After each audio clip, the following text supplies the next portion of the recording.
Sekitar pukul 9 pagi, Kepala BNPB Letjen Suharyanto meninjau langsung TKP Pondok Pesantren Al-Khozini yang ambruk, di mana tim SAR dan BNPB fokus untuk upaya evakuasi pada hari ini. Akses utama menuju TKP juga dijaga ketat.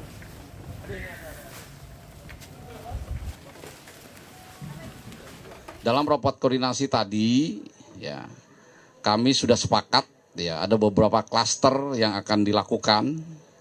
Yang pertama, dari mulai kemarin dan hari ini, kita prioritas fokus kepada pencarian dan pertolongan. Ya, dipimpin oleh Kabasarnas langsung, sampai di mana tekniknya seperti apa. Setelah ini rekan-rekan media sekalian akan mendapat penjelasan dari koordinator yang ngerti di lapangannya seperti apa. Kemudian BNPB, ya, kami ini mendukung sepenuhnya operasi dari mulai pencarian pertolongan sampai dengan tahap rehabilitasi rekonstruksi.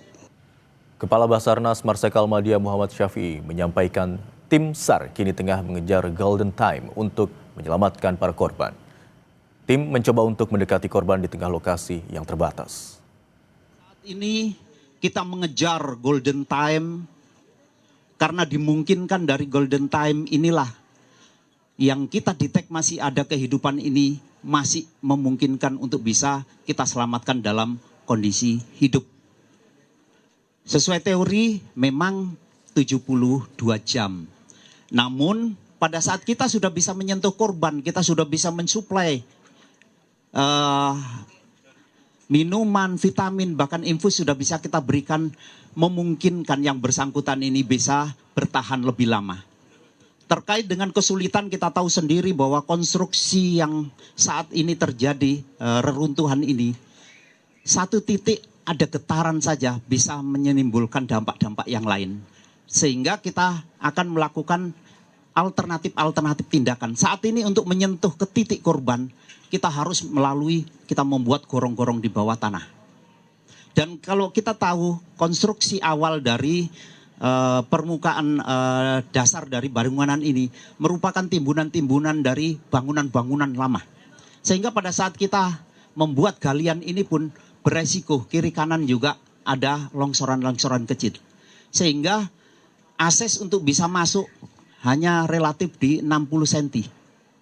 Karena ada di situ ada kolom-kolom beton-beton yang terjadi. Dan itulah sebenarnya yang kita hadapi, bukan berarti kita tidak kepingin terbuka masyarakat untuk bergabung, tapi untuk dipahami bahwa pada saat kita melaksanakan tugas khusus dalam rescue ini memang perlu adanya clear area. Misalnya. Dan saudara, untuk mengetahui bagaimana kondisi terkini para korban yang masih dirawat di RSUD Notopuro, Sidoarjo, Jawa Timur, kita segera bergabung dengan jurnalis Kompas TV, Andimas Budi, dan juru kamera Ismail Hasan di sana. Selamat siang, Andimas. Bagaimana kondisi korban yang masih dirawat ini dan jumlahnya ada berapa hingga siang hari ini? Baik, untuk sampai siang ini di RSUD Notopuro, Kabupaten Sidoarjo, memang masih ada 8 pasien yang menjalani rawat inap. Mereka ini sebagian besar mengalami luka akibat tertimpa reruntuhan bangunan Pondok Pesantren Al-Khozini di Kabupaten Sidoarjo. Sementara itu memang dari 8 ini kondisinya sudah mulai membaik dan rencananya 1 orang ini akan diperbolehkan pulang, tapi akan melalui proses verifikasi kesehatan yang untuk terakhir kalinya. Sementara itu memang selain di RSUD Notopuro ini ada beberapa pasien yang masih berada di rumah sakit lain seperti di Rumah Sakit Islam Siti Hajar dan juga Rumah Sakit Delta Surya. Tadi ada katakan 1 orang sepertinya akan diperbolehkan pulang karena kondisinya sudah semakin baik. Lalu kami juga mendapatkan informasi ada beberapa orang yang ternyata memang harus menjalani operasi. Apakah ini yang menjalani operasi pasien atau korban yang juga dirawat di RSUD Notopuro, Sidoarjo?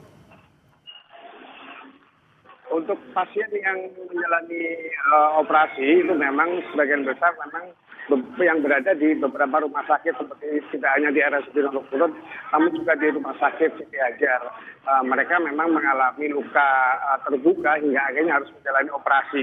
Sementara 1 orang di RSUD Notopuro, 1 dari 8 orang rencananya hari ini itu akan sudah mulai diperbolehkan untuk pulang karena memang kondisinya semakin membaik, namun harus kembali lagi melalui verifikasi kesehatan untuk yang terakhir. Gitu.